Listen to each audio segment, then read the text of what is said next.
So let's consider some applications here. Why is it the case that when a couple goes out for dinner, they are more likely to go to a more expensive restaurant if they do have a child and must hire a babysitter than if they do not have a child? Well, the answer is the third law of demand.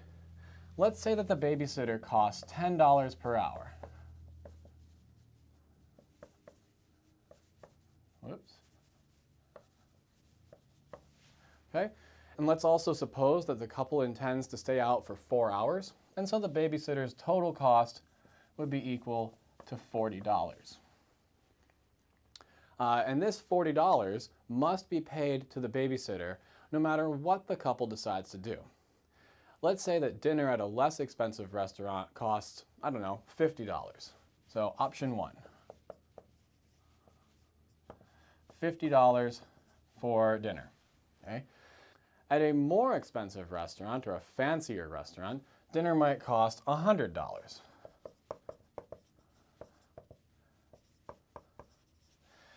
If the couple does not have a child and thus needs no babysitter, the relative price of the fancy dinner is 2 less expensive dinners, which would be 100 divided by 50. But if they must pay the babysitter $40 either way, the fancy dinner costs a total of $140, and the less fancy dinner costs a total of $90.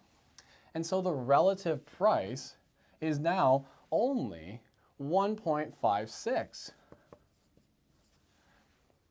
And so you can change these numbers however you see fit, and you'll get the same result. The relative price of the fancy dinner falls when you add in the expense of the babysitter.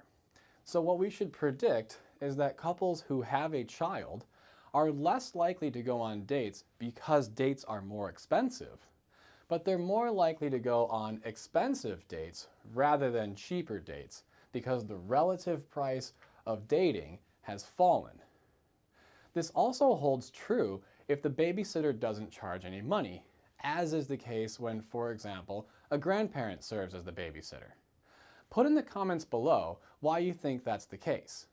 As a bonus question, and another chance for you to show off your knowledge of the third law of demand, explain why the potency or strength of drugs on the street tends to increase after drugs have been made illegal. For simplicity, assume that if you are caught in possession of any illegal drugs whatsoever, you will be thrown in jail for 10 years. Put your answer in the comments below.